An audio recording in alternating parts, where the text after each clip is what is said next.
Oh,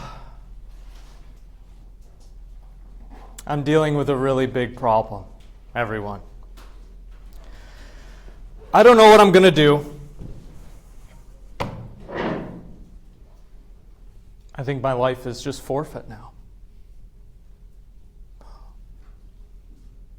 I have cockroaches in my apartment.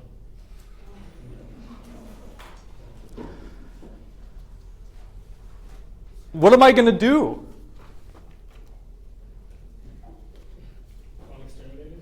Call an exterminator? Not a bad idea. I don't have money to pay for an exterminator, though. I'm poor. Yeah? Think about why they're in there in the first place. Well, I try to keep my food sealed, I take my trash out regularly. I don't know. What am I going to do? What should I do? What do you think? Place traps? Like I can make my own traps with peanut butter and something? Will that work? You think? Poison? Okay, so I should get traps with poison. Okay, how many should I get? Well, how big is your apartment? It's tiny. Oh, goodness. I can't count them all. Would you have a cat then? Would it be risky for the cat? It might be risky for the cat, yeah. Depending on the trap I get, right? And calling an exterminator, what if she ingests that poison? Shit, what am I going to do? Any other ideas? Use sticky traps. Sticky traps? Okay. Hopefully she doesn't step in them, but okay, yeah. Call the apartment manager or maintenance people. You think they can help me? Maybe. That's not a bad idea. Maybe they have, poison on standby or something that can come spray my apartment. Any other ideas?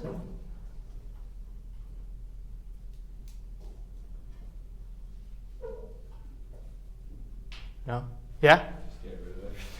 Get rid of everything? What would that help with? Move out? Yeah, I could do that. I will be moving soon, so thank God I won't have to deal with this problem for much longer. Thank you. That was really helpful. Giving me some ideas about how to deal with this problem. What you were just practicing was critical thinking, right? You were thinking deliberatively about how to solve a problem.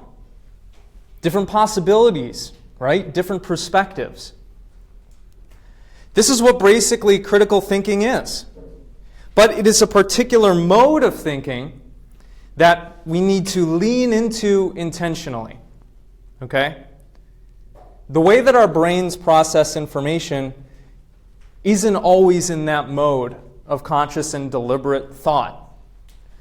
What we know from cognitive science is that, generally speaking, our brains have at least two different modes of processing information. Daniel Kahneman talks about this in his book, Thinking Fast and Slow. One mode, which he calls System 1, is fast. It processes information very quickly. It immediately delivers a judgment.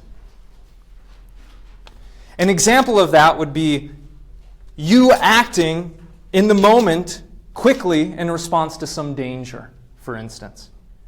You're driving your car down the road and a pedestrian walks in front of you and you just swerve the vehicle. Okay? You didn't slow down and think about what you were supposed to do in that instance. You just acted, right?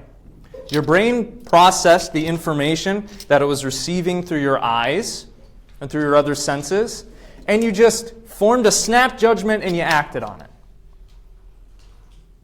That's one way that we think, okay? And it is unconscious and what we might call intuitive. But the defining feature of this mode of thought is that it is fast. It is knee-jerk. It doesn't take the time to carefully weigh all of the criteria and all of the facts.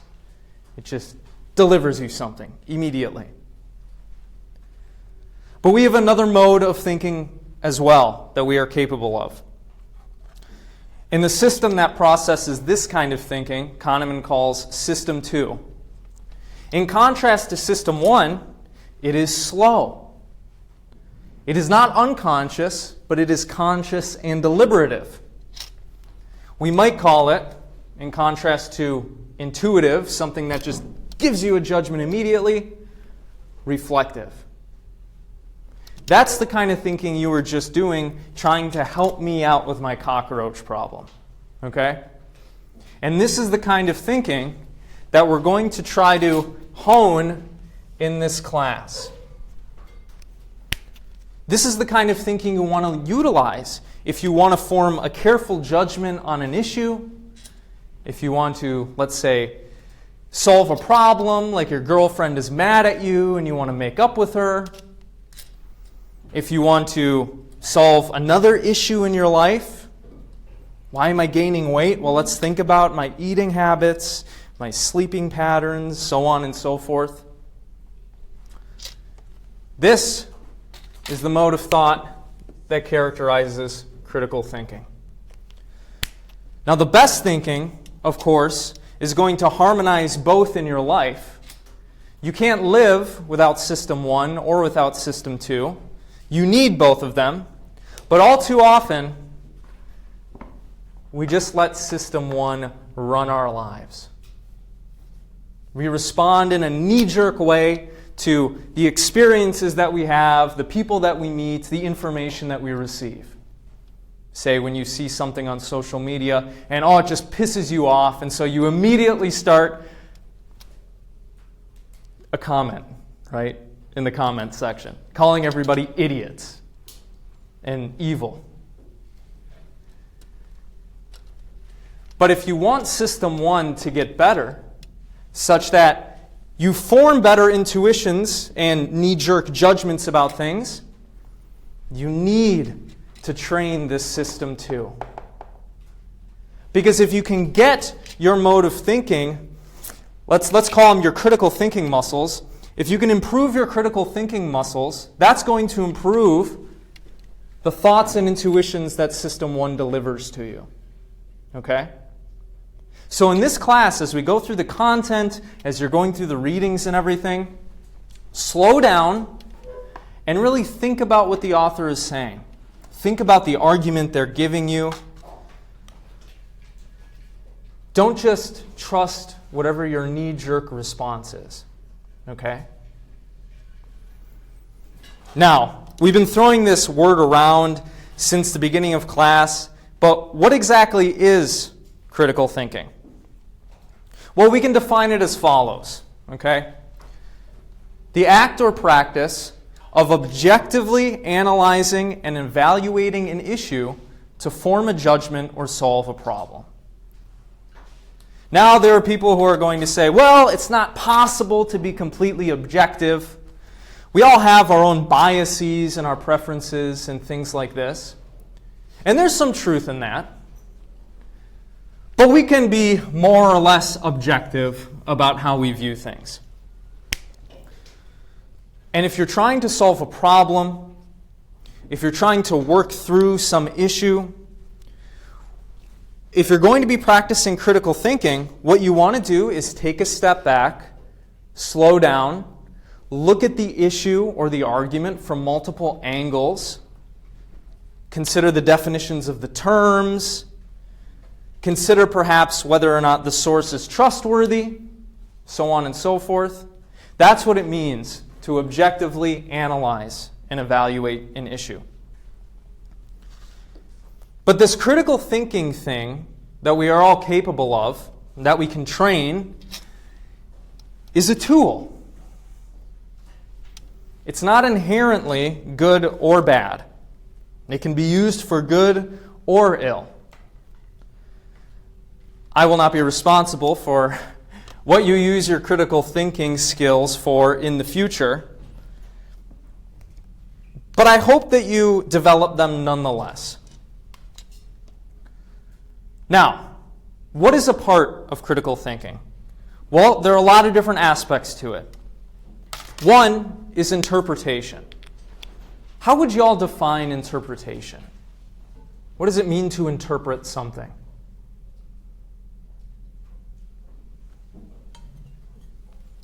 To understand it. To understand it? Okay. Yeah, any other ideas? Your opinions on something, like whatever that may be. Tell me more about that. What do you mean? Like if you were reading something, two people could have a different interpretation of it based on whatever it is. Yeah, okay, so we all have our own interpretation in some sense. Sure. Yeah, but what does it mean to interpret something? Let's say I give you a philosophy text to read, and I say, make sure you do this by next class. What would it mean for you to interpret that? Understand it? Yeah, understand it, we got that, yeah. Critically at it? Say that again? To look critically at it? Look critically at it, yeah, that's going to be a big part of it. To break it down into what you think is true. Yeah. All of these ideas are hitting on something important. It's an M word. Meaning. What we do when we interpret something is we seek to grasp the meaning of it.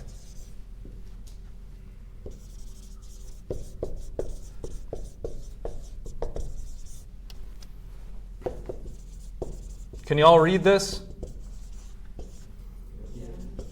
Okay.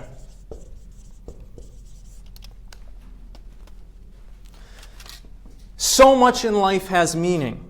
Speeches, texts, lectures, a subtle gesture, what somebody says to you upon your first meeting. Okay? We are constantly interpreting the world around us, trying to make sense of it, trying to grasp the meaning of all of these different things. That's what interpretation is. So, when somebody gives you an argument in the future, in order to grasp their point, grasp their meaning, you're going to have to interpret it in a way that you understand. Now, we all do this a little bit differently, but oftentimes this isn't something we have to really think all that hard about, unless perhaps it's for an assignment or something like this. Good. So interpretation is part of critical thinking. So is analysis. Does anybody know what analysis means? Yeah? To break something down into more manageable pieces. Awesome answer. Yes. We get our English word analysis from a Greek word that basically means to break down into pieces. Okay? When you analyze something, you're identifying and examining the parts and relationships between a thing.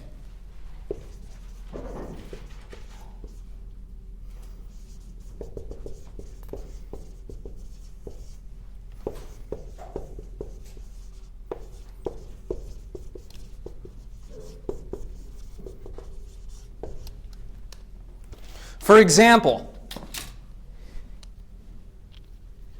I could give you a phrase like global warming.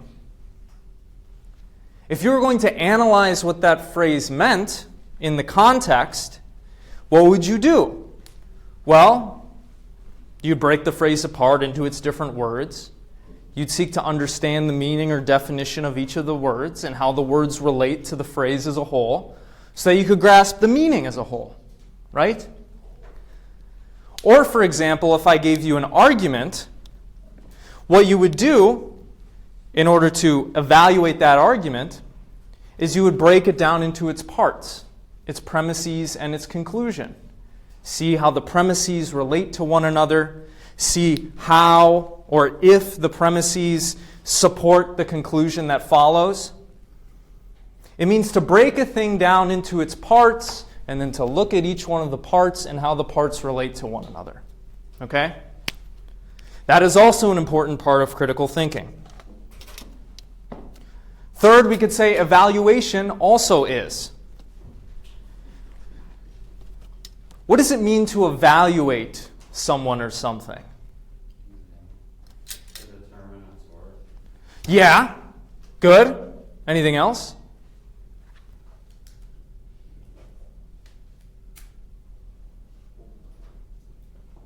Let me ask you this. Can we trust everything everybody says? Can we trust everything we see online as being true? Why not? People lie. People lie? Yeah, why else? People are trying to get you to believe what they want. Sure. Yeah. Anything else? Exaggeration to one side so that you follow their view. There's exaggeration, there's hyperbole. You might think there are vested interests behind the scenes, trying to influence you. Yeah. When we think about evaluation, I want you to think credibility. Okay? What it means to evaluate a person or thing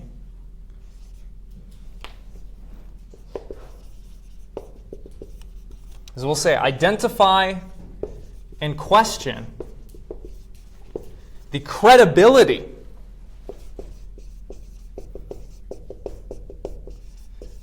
and strength of claims, arguments, etc.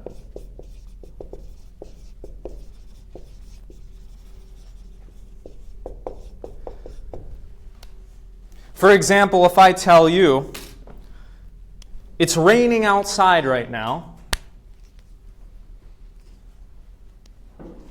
if you're going to evaluate that claim, you'd think, is what Professor Gunnar says credible? Does he seem like a trustworthy individual? Is it plausible that it would be raining in Florida right now? Yeah. Now, I don't think it's raining, but that's just a little example, right? Evaluation means you're trying to interrogate the credibility of what is said or the person saying it. That's what it means to evaluate something. Okay? How about inference? That's also a part of critical thinking. What do you think inference is? To go around the base of what you think, to put your opinion on it. Okay. Yeah? An educated guess. An educated guess. Okay. A determination of what? A conclusion. Okay, good. Anything else you want to add? The use of prior knowledge. That might play a role in it, right? Your prior knowledge is definitely going to play a role, for example, in the inferences that you draw. When you infer something, what you're doing is you're drawing a conclusion kind of based on the evidence and information you have.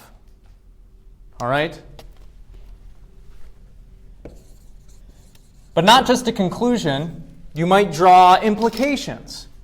Okay?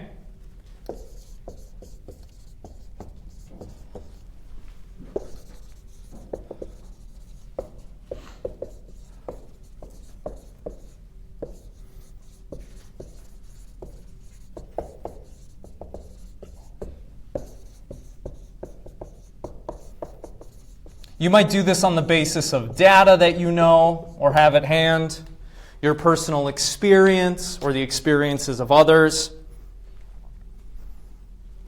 You might draw inferences based on arguments, based on events that you've heard about or seen. It basically means taking the kind of information that you have and we might say, making an educated guess based on that information. It's not foolproof, right? Our inferences can be wrong. But we are making something like an educated guess if we're doing it well. Now, let's say I told you, again, there are roaches in my apartment. What might you infer from that? I'm dirty. Yeah, what else? I'm probably gross. Don't clean up after yourself. I don't clean up after myself. What else might you infer? The poor apartment. The bad neighborhood. Good. You're right. Anything else? Maybe the landlord doesn't care that much. Yeah, maybe management isn't particularly, on top of things. They don't care about my little apartment, maybe. Yeah, all of what you were just doing there was drawing inferences based on the statement that I gave you, right? Good. Explanation. This is also a part of critical thinking. What is an explanation? What does it mean to explain something? To describe something using reasoning and importance. Yes, that's one mode of explanation. Yeah. Yeah, in the context of argumentation, right? We would say, if you explain yourself, you're laying out your evidence and your reasons for your argument or your view. Yeah. Explanations come in different forms, but in relation to the content of this class, we're going to define it as follows. Presenting and justifying one's reasoning and conclusions.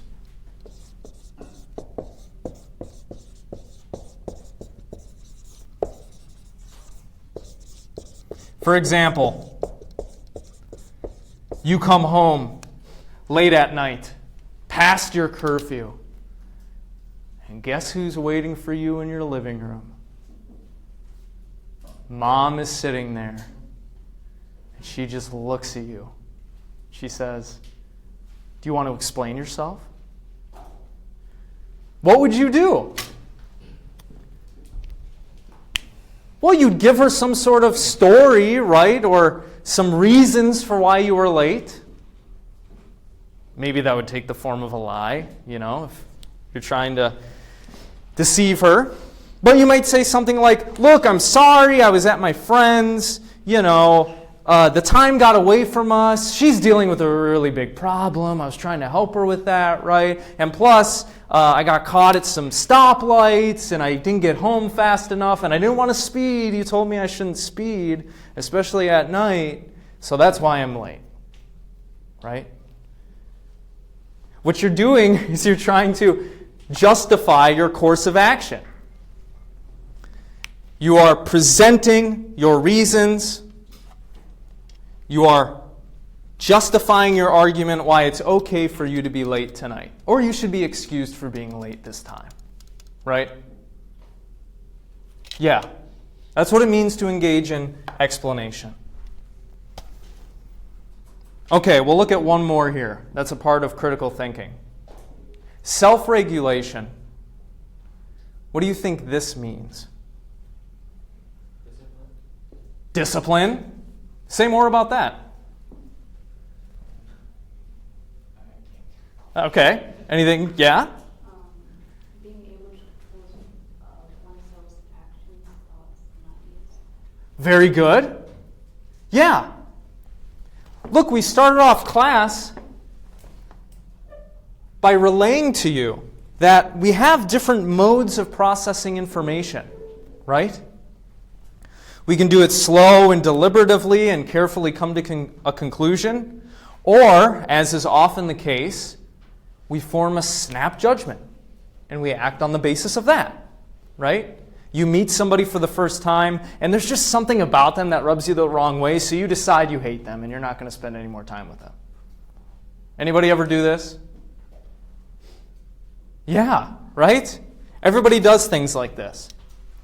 Well, self-regulation has to do with checking in on and modifying your own thinking, your own feelings, your own actions, so on and so forth.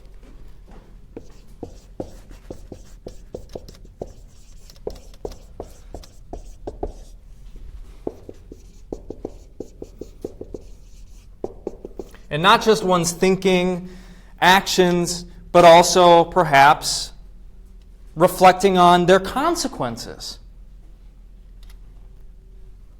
It involves engaging in a kind of self-examination, right? And then managing yourself based on what you find.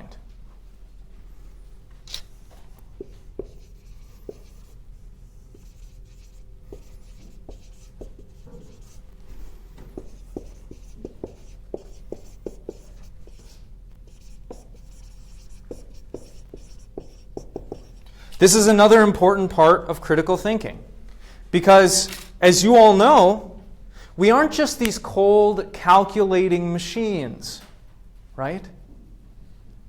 We don't just have a mind, we have a heart, right? We have strong feelings about things, strong preferences.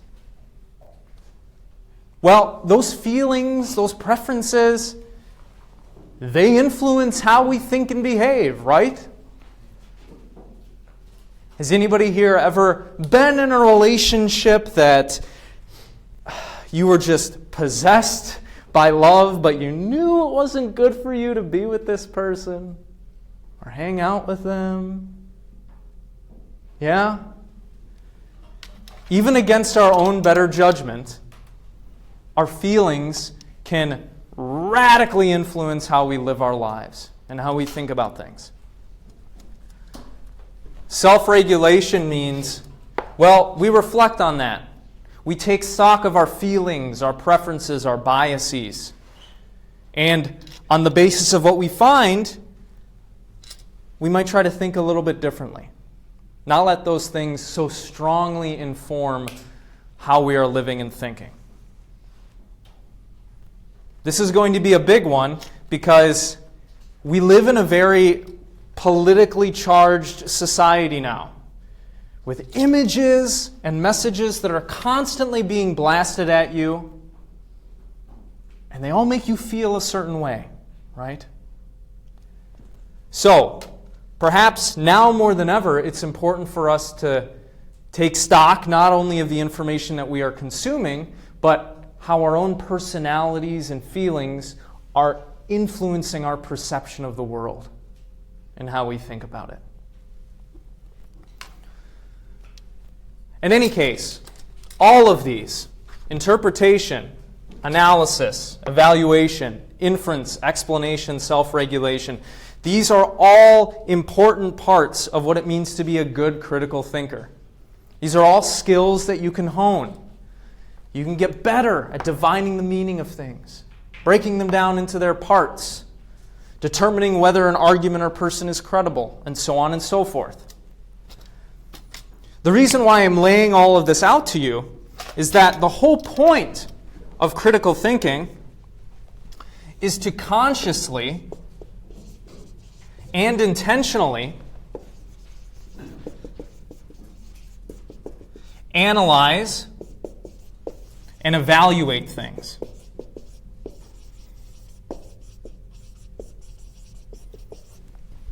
And we'll just list here ideas, claims, arguments, problems, etc.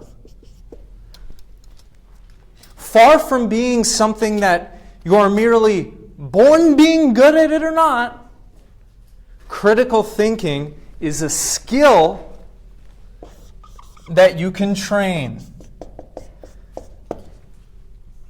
It is a skill.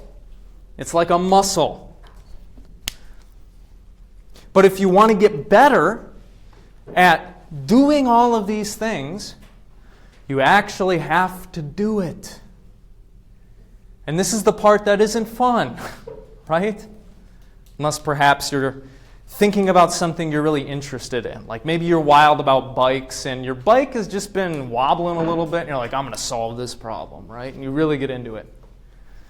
Most of the time, we don't want to do this slow, deliberative thinking because it's boring, because it takes effort.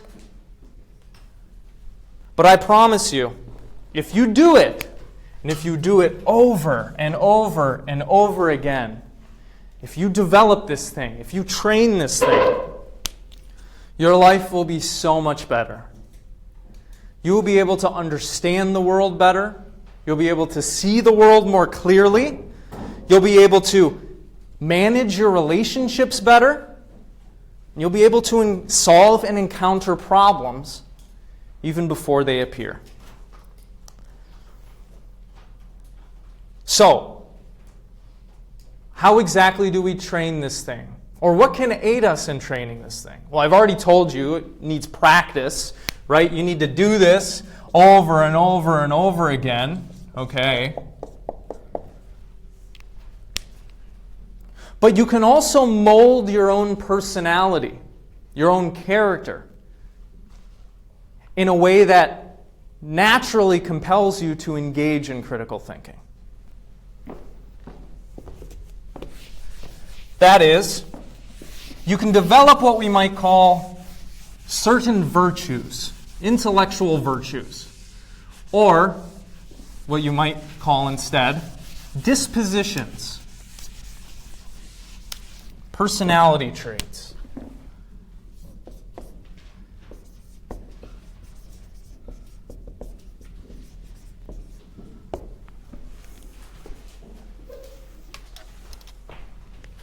We can improve our critical thinking by developing certain intellectual virtues or dispositions.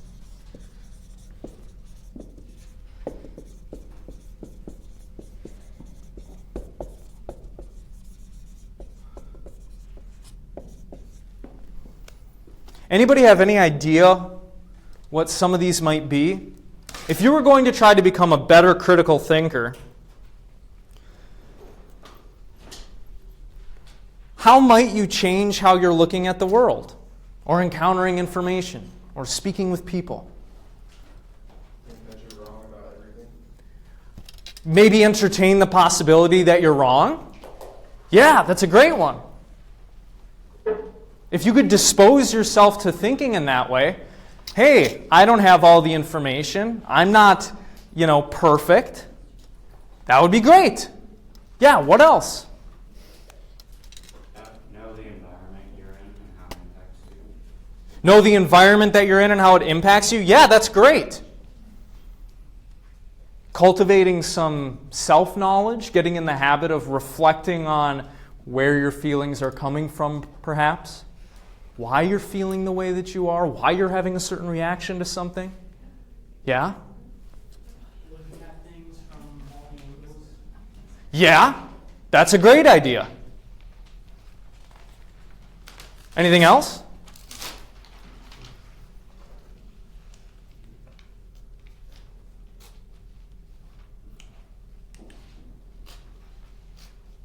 How about we start off with this one?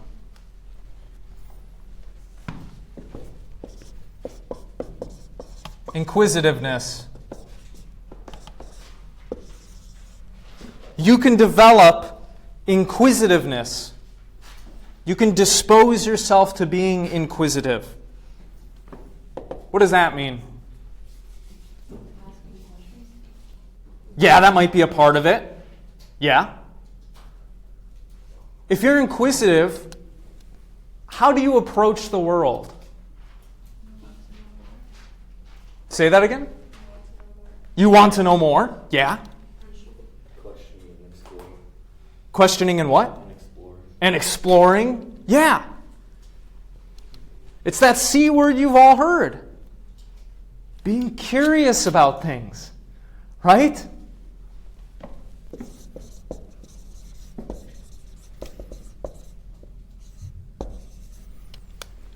If you could train yourself, if you could practice being curious about things, well, this can become a part of your character.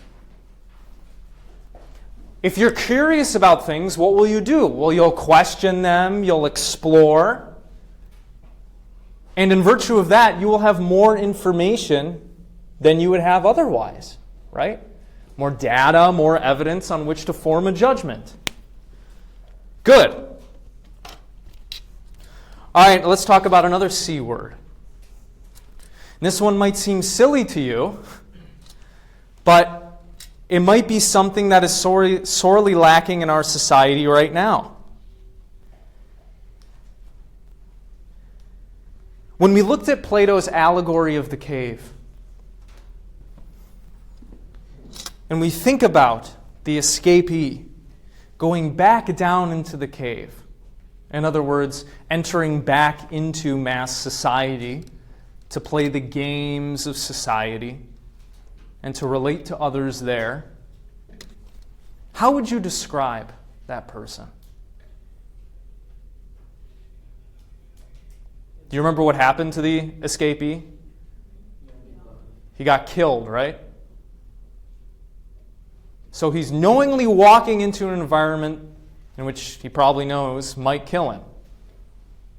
What would you call that? Insane. Insane, maybe. But brave. I was looking for bravery or courage. Okay?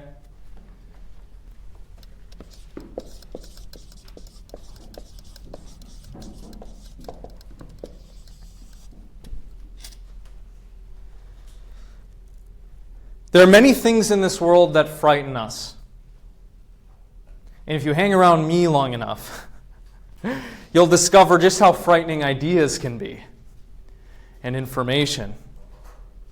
The truth can be really scary.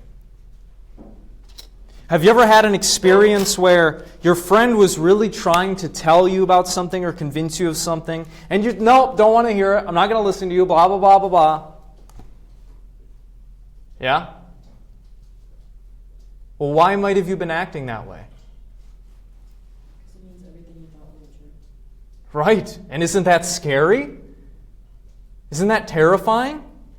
Having your whole understanding being ripped out from under you? Some ideas can do that. Okay? Some theories can do that.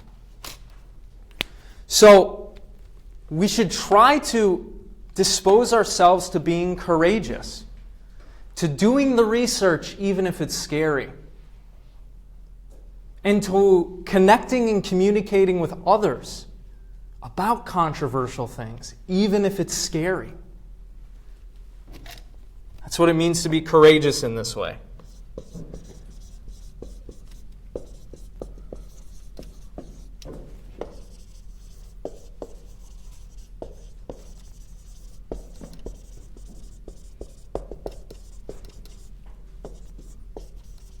By the way, this just means with. I've just been abbreviating it, okay? Good. So I'm trying to convince you that you should be curious and you should be courageous when you encounter information and when you encounter ideas and when you're working through them. Should you accept everything you see or hear? What do you think? Why not? Yeah. Maybe somebody's trying to deceive you. It is not a virtue to accept everything you see and hear. Okay? Again, you know as well as I do that there's a lot of untruth out there. There's a lot of fake news, whatever you want to call it, right? So it pays in some sense to be skeptical. That doesn't mean that you're always skeptical about everything all the time. Oh, I don't even know if I'm in this room right now, so I don't know if I can answer your question. Oh, I don't even know if I'm really alive, blah, blah, blah. I can't say anything about anything because I don't know anything. That's just annoying. But you can question the information that you receive, right? You can dispose yourself to not just accept everything that comes your way, rashly. And that's what being skeptical means in what I'm trying to express to you.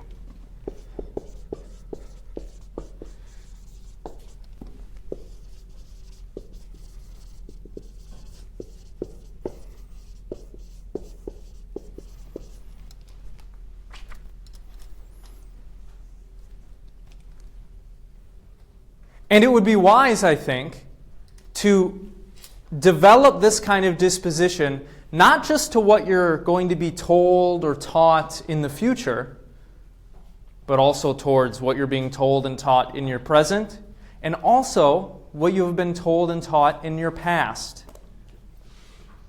Because it may be that you've come to a false view about a lot of things, just based on the upbringing that you had and the education you've received. How would you know? Unless you begin by questioning it, and exploring it, and interrogating it.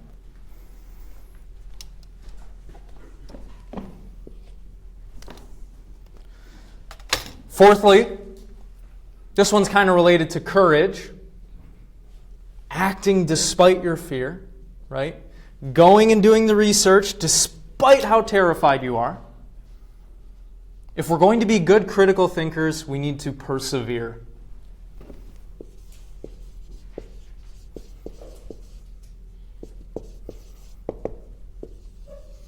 What does it mean to persevere? Push through, move forward. Move forward. Somebody over here? What else? Persevere. To push through even though things might be difficult. Yes, to continue, even if things are difficult. Right? If you want to do philosophy, for instance, which means pursuing the truth, you should seek to be well informed. And you should continue down that path of analyzing and thinking about these things, even if it gets really hard and uncomfortable. There might be moments in this class where things get really tense and uncomfortable, because we might be talking about controversial issues or issues about which people have very strong feelings. But if you always run away from that kind of information or those conversations, how much are you really going to learn and grow? You have to push through, even if it is difficult.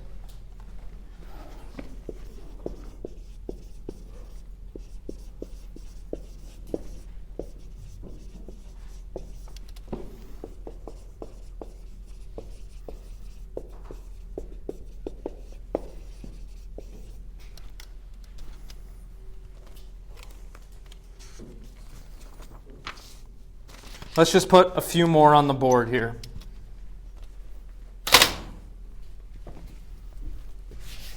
What else do you think might be useful for cultivating critical thinking? For disposing yourself towards being a good critical thinker? What do you think?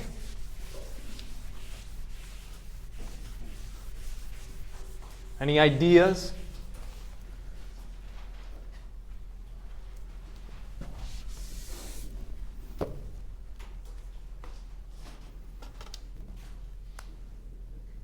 Think.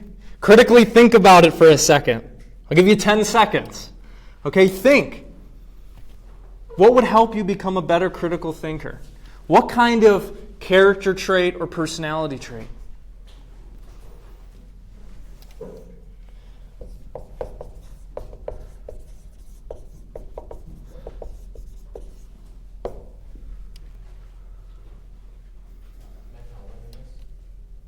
Say that again? Meta-awareness. Yeah. What is meta-awareness? knowing, trying to see yourself or your situation objectively. Yeah, I mean, we could kind of liken it to something like self-regulation, right? Because in order to regulate your own thoughts, feelings, and behaviors, you have to engage in this kind of meta-thinking about your own thinking. Why am I thinking this way? What would lead me to think this way? Right? Perspective. Good. Okay, perspective. Say more. Like, to understand someone's view, you gotta put yourself in their shoes, kind of thing. Ah. Would you say biases and prejudices prevent us from doing that? Yes. Can you provide an example?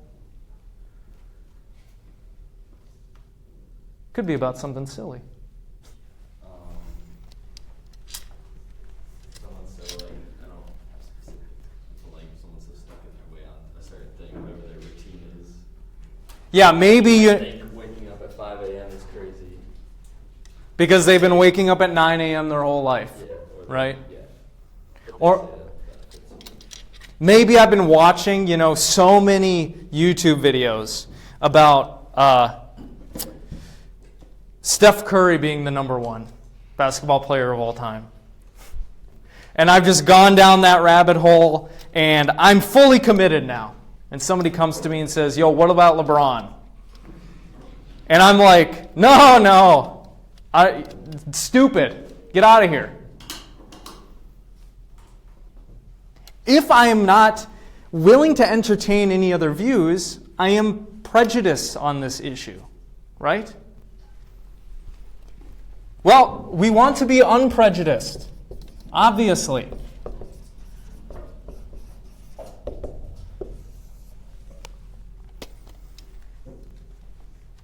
We want to do our best to try to bracket or screen out our own personal beliefs and feelings and biases and look at something objectively, maintaining that kind of objectivity.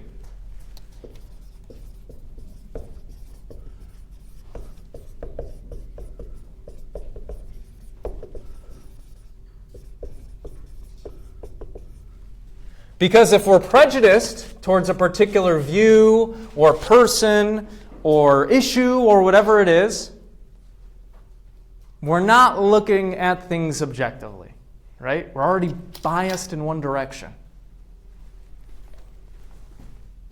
Good.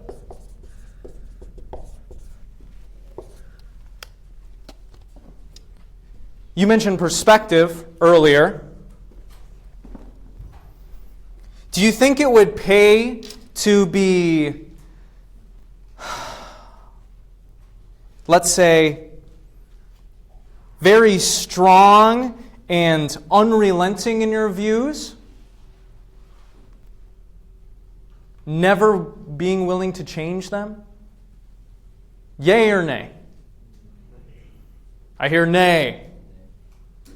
Yeah, I mean, if you're going to be a good critical thinker, if you want to see things clearly and work things out well, you have to be adaptive in some sense.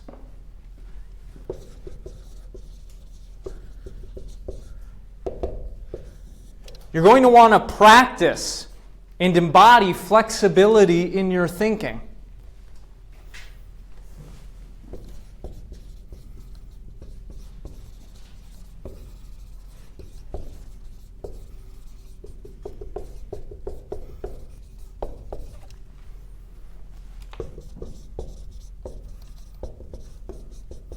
And for example, that might be being willing to entertain alternative viewpoints. Being willing to listen to what other people have to say who disagree with you, right?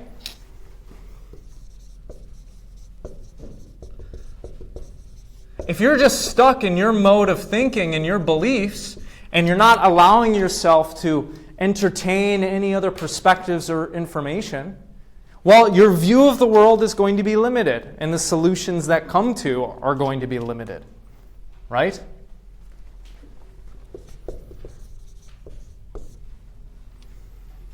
In relation to this, one that we've been dancing around this whole time is open-mindedness.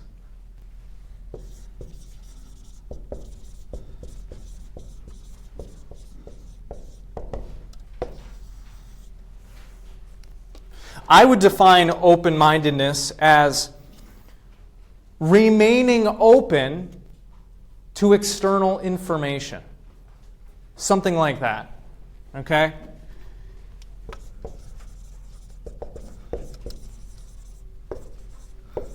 Not just the information you have, but it means remaining open to the information you don't have.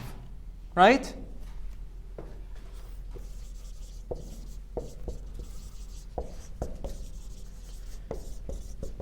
This goes hand in hand with adaptivity, being willing to revise your own.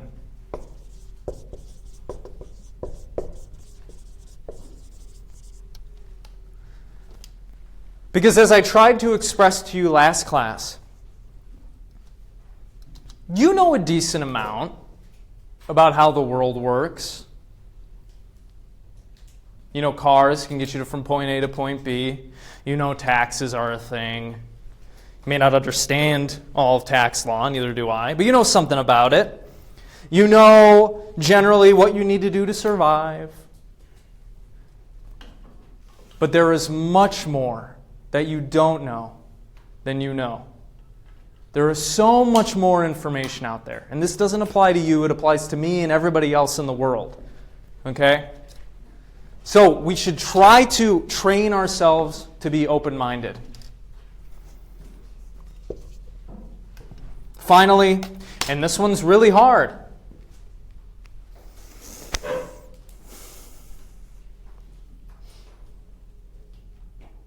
If your friend is really struggling with a problem,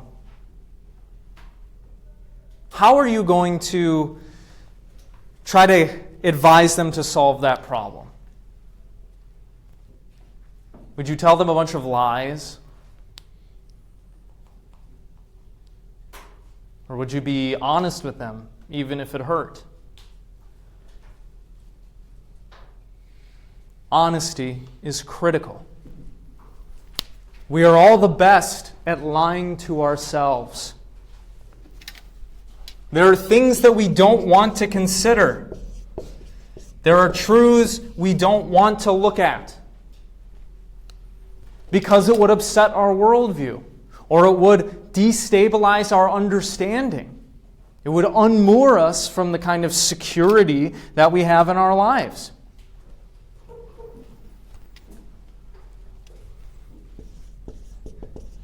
But if we want to be great critical thinkers, we need to be honest with ourselves. That means being honest about where our shortcomings are, what biases or prejudices we might have, being honest about our own thought patterns, being honest about our own feelings. Because the nefarious thing about self-deception is, well, it's kind of like locking your keys inside of your car.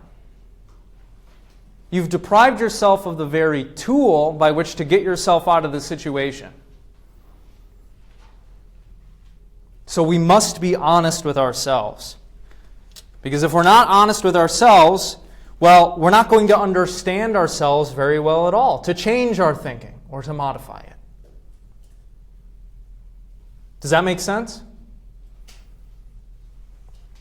So, strong critical thinkers, they'll try to be clear and organized in their thinking. They'll try to exercise these different virtues. They will be diligent and persistent in seeking out information. They'll be attentive to their own understanding and the big picture. And they will be reasonable in selecting criteria of evaluation and of analyzing things and making judgments. This is not something anybody is good at out of the womb, okay? This is something you need to practice and do over and over and over again. Intentionally and deliberately thinking things through. It's not easy. This is really hard, and it can suck, and it can be scary. But it is a skill you can improve if you diligently train it.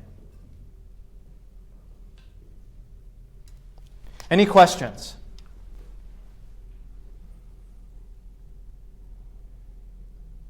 Yeah. Does keeping objectivity in your analysis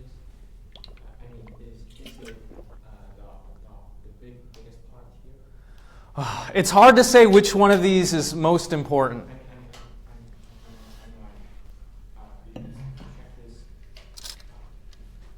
Let me see.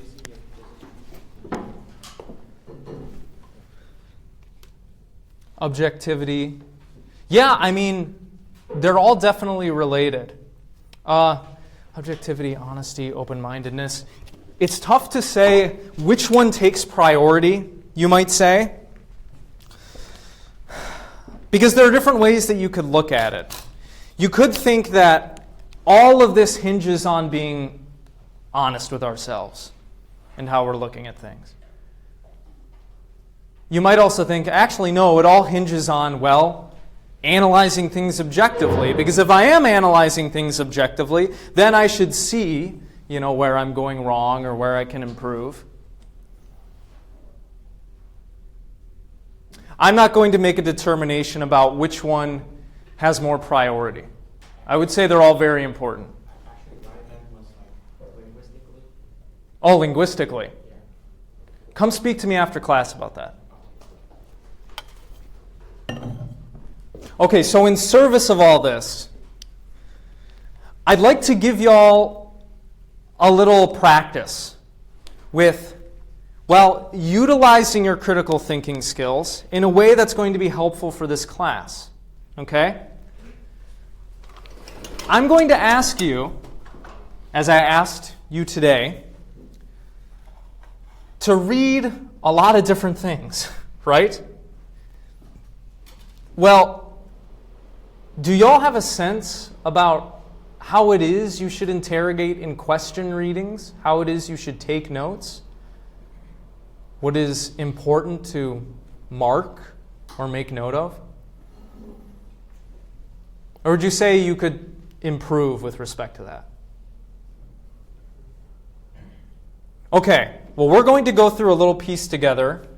This is a philosophy piece by Mary Midgley, Trying Out One's New Sword. Okay? Hopefully, in reading through this and talking through this, this will help you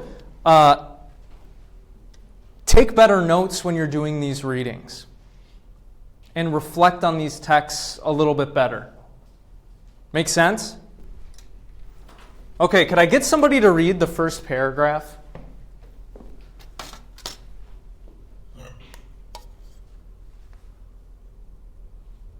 Go for it. All of us, more or less, in trouble today about trying to understand cultures strange to us. We constantly meet people from other cultures and races. We hear constantly of customs unknown to us. I want to discuss now one very short way of dealing with this difficulty. It is a way which many people now theoretically favor, but it is distinctly dramatic.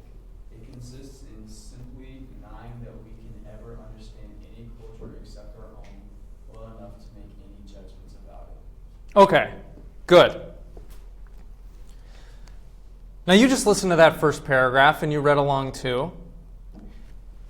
What is she trying to say? Or better yet, what do you think is important in what she just said that you might highlight or underline? Yeah.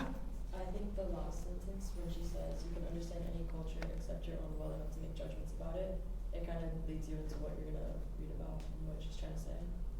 Yeah, okay, so you're looking at this sentence, right? And you're like, okay, this is like an interesting transition sentence or something. Here, let's highlight it. Okay, maybe it'll be important or something. If I could do it. No? We'll just do that for right now. Okay. It consists in simply denying that we can ever understand any culture except our own well enough to make judgments about it. What is the it there? What consists in simply denying that we can never understand any culture except our own?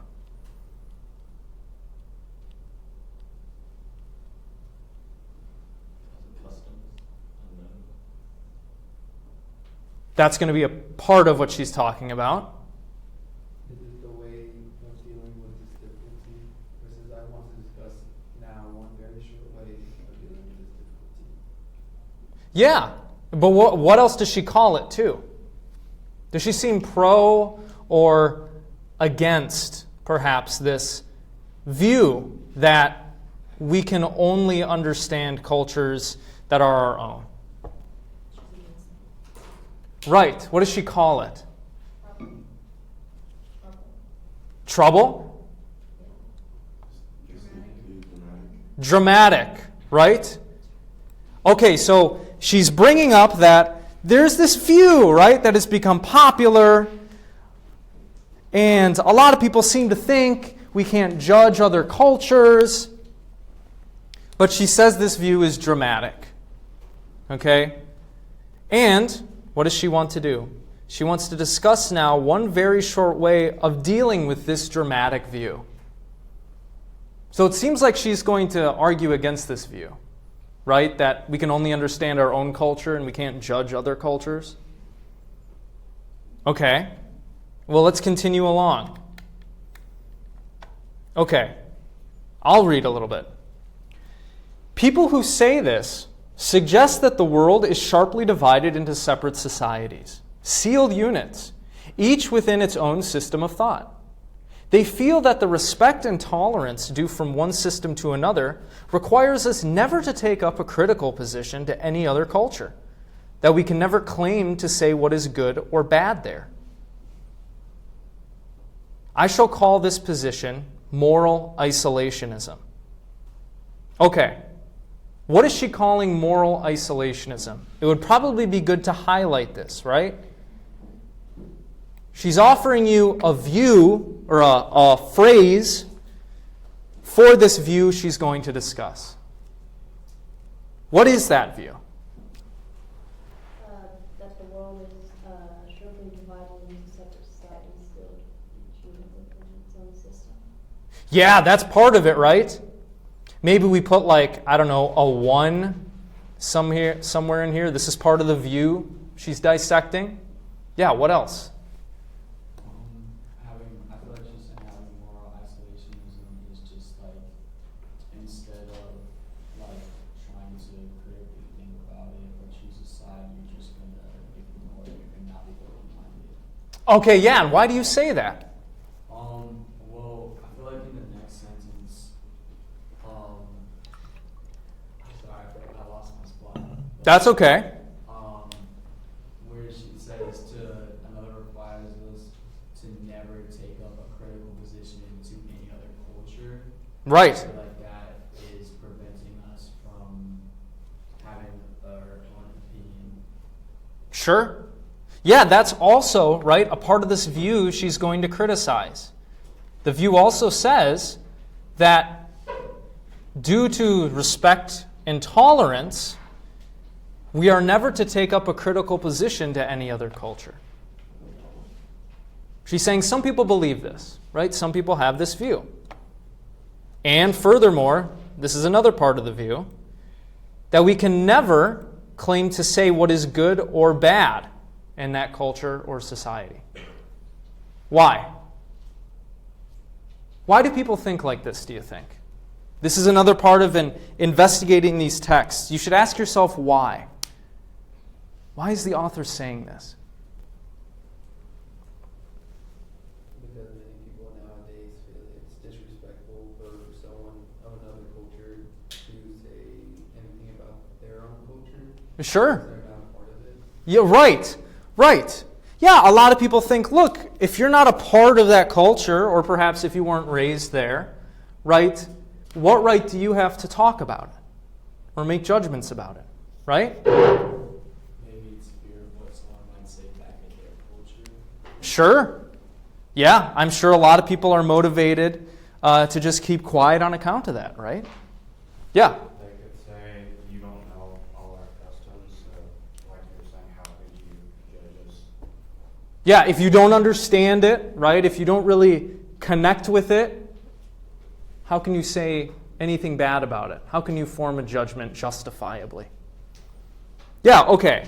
So all of these things are a part of this view she calls moral isolationism. Okay, well, what does she say next? I want to suggest that this view is certainly not forced on us. In fact, I want to go further and say that it makes no sense at all. It is something you can say but not believe. Okay, this seems like a big few sentences. What is she saying in these sentences about this moral isolationism view? I feel like she's saying that even if you say that you're practicing this, it's not something that you can actually do. Right. Do we have a phrase for this? Do you know what this phrase is? Performative what?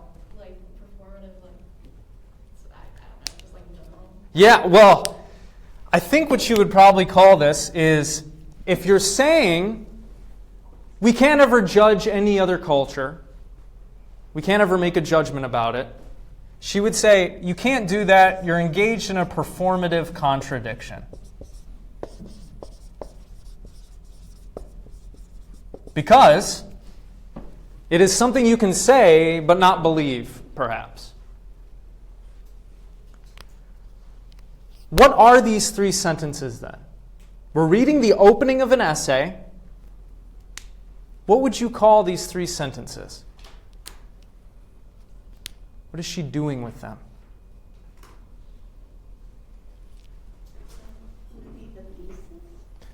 It might be her thesis, right? Yeah, what is a thesis?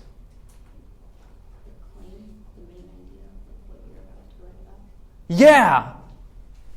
I think she's introducing the topics what her argument's going to be on. Yeah. Like she's evaluating.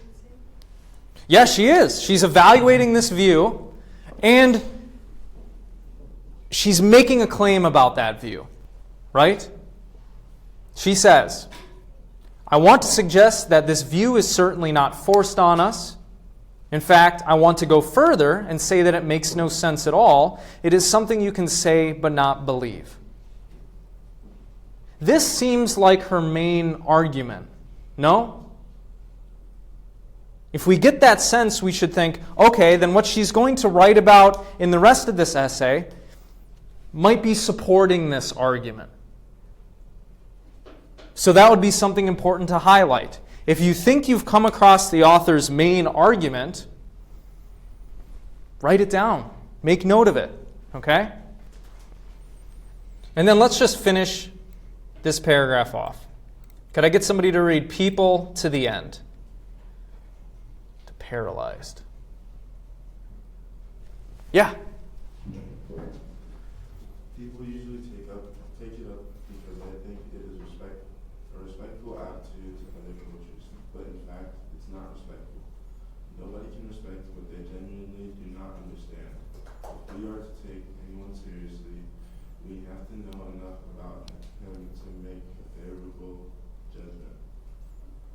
However, general and tentative, and we do understand people of other cultures in this way. If we didn't, a mass of our most necessary thinking would be paralyzed. Okay, so let's reflect on kind of what she's said so far, right? She's laid out a view. What did she call that view? Moral isolationism. Okay.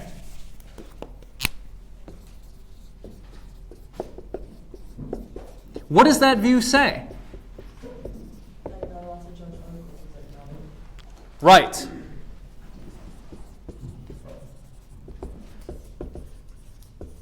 You can't judge other cultures you're not a part of.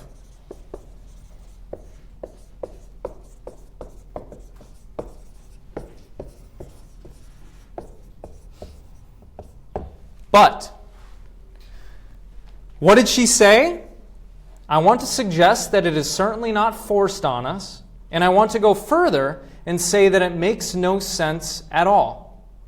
It is something you can say but not believe. This seems like her main argument. So you might write down something in your notes like, Midgley's argument.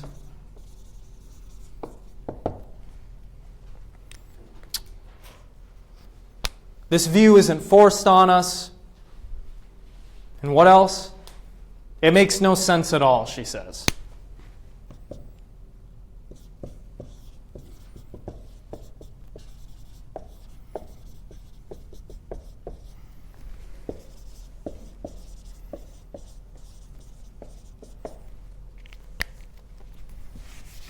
Okay, what did she do in that paragraph, that end of the paragraph we just read? What does she do in this people sentence? What is she saying? She's saying that people's attempt to be like respectful almost is actually more disrespectful just by not giving the attempt to learn about the culture or understand it better and just like be isolated from it. Good, yeah, you're jumping ahead. I was looking for something much simpler, but yeah. Well, what does she say? She says, people believe this. Why? Why do people believe this view? To be respectful. Yeah, right?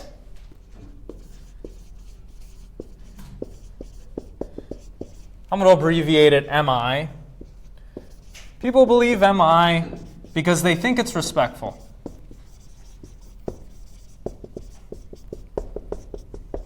But then what does she say? But it's actually more offensive. Ah! But, in fact, it's not respectful. That's what she says, right?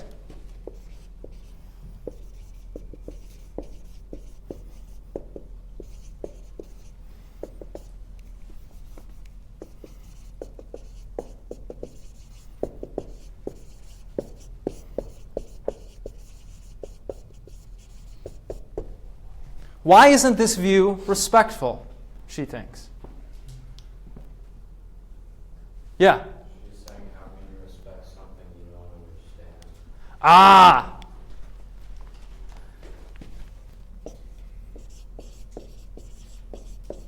Respect requires understanding.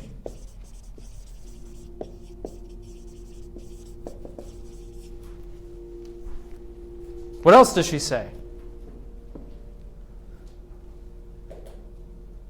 Nobody can respect what they genuinely do not understand. What does the next sentence say? Take it seriously, to get enough information about that culture to make a favorable judgment. Right.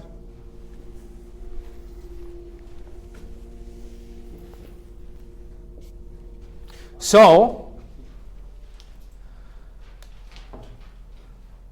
proper respect means, well, actually knowing the thing or the person, which requires digging into it, right? Figuring it out, knowing what it's about.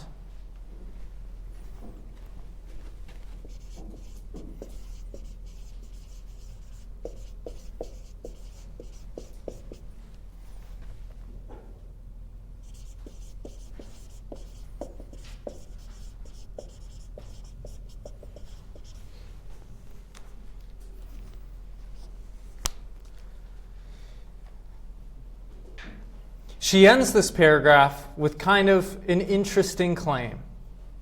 And we do understand people and other cultures in this way. That is, we make judgments about them. If we didn't, a mass of our most necessary thinking would be paralyzed. You think that's important, what she's saying there? What do you think she means? Basically, what she's saying is like, if we're not going to utilize this part of our brain or our understanding, that it's invaluable to us. What is invaluable to us? Just our way of, or like attempt to like understand or evaluate other cultures and like respectfully, but also like, I don't know, I'm trying to figure it out. Yeah, I know. Yeah, it's a little tough, right? I think she's saying we do make judgments regardless. Ah. So, if If I had more space, I'd put it down here.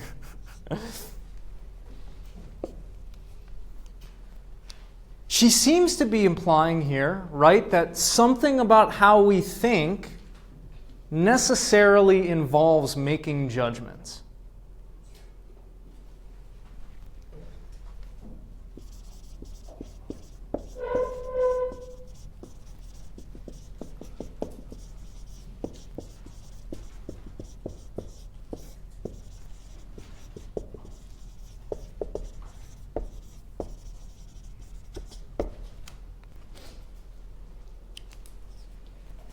Let's see if that's the case.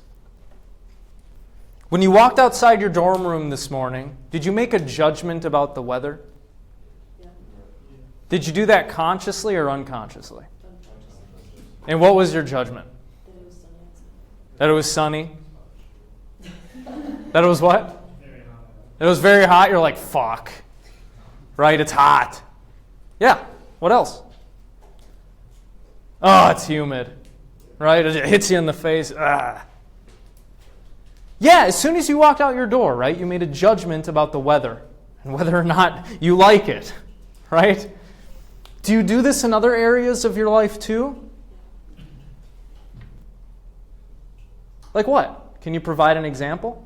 Judging people based on their first opinion of them. Sure, we judge people. We make snap judgments based on first impressions. When you first meet someone. Yeah. Yep.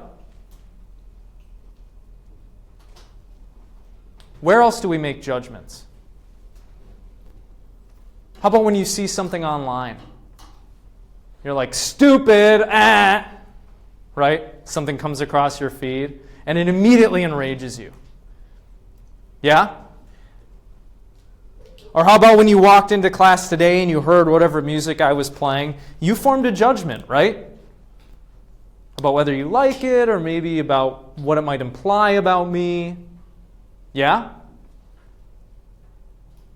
Okay, so she seems to be stipulating that much of our thinking requires making judgments. Maybe perhaps that making judgments sometimes is inevitable, that we need to make judgments to go on. Maybe. But if you read the rest of the article, you would find that out. So, all of this is to say, when you're doing the readings for this class, I would encourage you, for example, to print them out and mark them up. But if you have some other software that allows you to underline or highlight, make sure to do that. Pay attention to when an author is making a distinction between things.